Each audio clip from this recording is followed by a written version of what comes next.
Շնորհակալ եմ հարցի համար, Տիկին Ղազարյան, եթե նկատեցիք, ես այսօր հետս թղթապանակ եմ բերել, որով հով եմ անում, այդ թղթապանակի մեջ իրականում տպված հենց հունվարի 14-ի հայտարարությունն է համատեղ, որովհետև ես կարծեցի, որ այդքան իբր թե բան աղմուկի մեջ, իբր թե վատ պայմաններով բանի մեջ, մեր ընդդիմությունը արդեն որերորդ 14-րդ հարցն է, մտնելու այսօր այս հարց ու պատասխանին եւ մեզ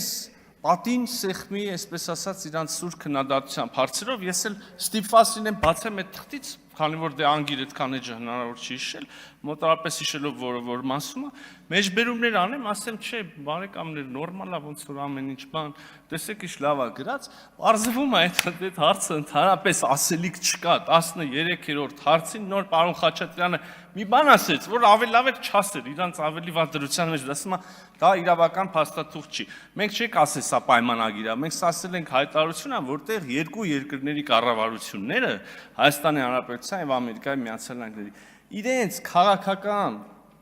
դիրքորոշումն են հանձնում եւ իրենց քաղաքական հանձնառությունն են հայտնում, այս հարցերը կարգավորել սենց։ Իհարկե բան չունեն ասելու, Տիկին Ղազարյան, եթե ավելի ուղիղ եք ուզում։ Բացի դրանից, որ Յանի պայմանագիր չի հայտարարությունն է, մի բան էլ են ասում։ Այո, նախկին արտգործնախարարներից մեկը ասում է, դե ողորմելի է, ասում է,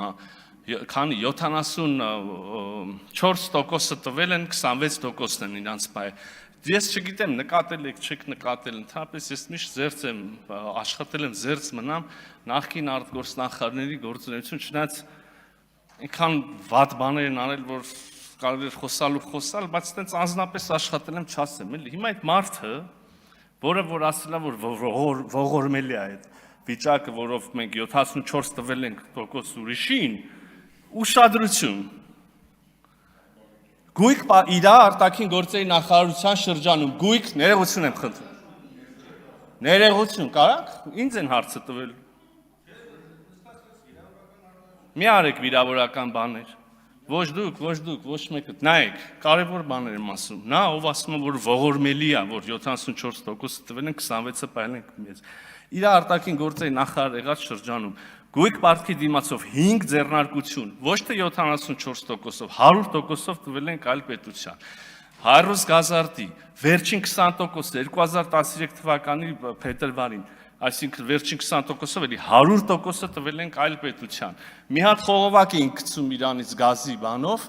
այդ խողովակի կեսը մի տարի տվեցին այլ նույն պետությանը, այն մի կտորն է Քաջարանից չեմ հիշ Սիսյան կարծեմ կտորն էլ այդ էր մնացել Հայաստանի Հանրապետությունը այդտեղ բան ուներ, մասնակցություն, էլի տվեցին այդ նույն պետությանը։ Հրազդան ջեկի 5-րդ բլոկը 100%-ով, ոչ թե 74%-ով տվեցին ուրիշ պետության։ Հեծը Ինտերրաո ԵՍ-ին կարծեմ ոչ թե 74%-ով, այլ 100%-ով։ Հիմա այս սաղ պատմության մեջ ողորմելին ով, այ ողորմելիներ դե արի մի ասա, էլի։ Ինչքան քյալակ ունեիք այս ազգի գլխին բերեցիք, հələ գնացել են, հələ բզբզում, որ լրիվ վատելին, լրիվ կործանենք։ Ինչ եք ուզում։ Բան չեք կարա ուզեք, որտեվ ասելիք է չունեք, բերաններդ չեք կարա բացեք, բայց ես նու կարակ, բայց մեջ ինչ իմաստ կլինի։ Զգացինք արդեն։ Էլի հաստատ կարելի էր բաներ ասել։ Շնորհակալ եմ շատ, եթե կհիշեք շարունակեք, բայց օգտվելով արձագանքից եւս մի հարց հնչեցնեմ, էլի պարոն Միրզոյան, երեք Ռուսաստանի Դաշնության արտգործնախարար Լավրովը կարծես թե ասել է, որ կարծես թե Հայաստանում այսպես քաղաքական հայացքների համար նորից հնչեցնեմ։ Լավ չեմ լսում։ Լավրովն ասել է, կարծես թե Հայաստանում քաղաքական հայացքների համար մարդ են ձերբակալում։ Իմ կարծիքով մի փոքր տարօրինակ է այս ամեն ինչը լսել է։ Ինչ արձագանք ունեք դուք։ Պարոն Եղոյան։ Ոնց լսեցի, տենց վստահ չեմ, որ ամբողջությամբ լսվեց ձեր հարցը աղմուկ է, բայց ես քիչ առաջ առիթ ունեցա ասելու, էլի չեմ մեկնաբանում արտաքին գործերի նախարարների հայտարարությունները, բայց իմ շատ սիրելի եւ հարգելի գործընկեր պարոն Լավրովի տեղեկությունները թերևս մի քիչ սխալ են։ Այդպիսի հիմքով քրեական հետապնդում քաղաքական գործունեության համար Հայաստանում չկա, այդ տեղեկությունները չեն համապատասխանում իրականությանը, եւ ընդհանրապես քաղաքական գործունեության հայտարարությունների պարագայում քրեական հետապնդում կարա լինի, եթե այդ քաղաքական հայտարարությունները պարունակում են սպառնալիք կամ վիճարկում են որևէ կերպ իրավական ձևակերպումները կան օրենսդրության մեջ, Հայաստանի Հանրապետության ինքնիշխանությունը, տարածքային ամբողջականությունը կամ օրինակ սահմանադրական կարգի բռնի ուրեմն տապալման կոչեր են պարունակում եւ այլն, եւ եթե նույնիսկ այդպես լիներ, ներողություն, դա այդ մասին խոսք ասելը, մեկնաբանելը կլիներ Հայաստանի Հանրապետության ներքին գործերի ուղիղ միջամտություն, եկեք ամեն մեկը իր ներքին գործերի վրա կենտրոնանա։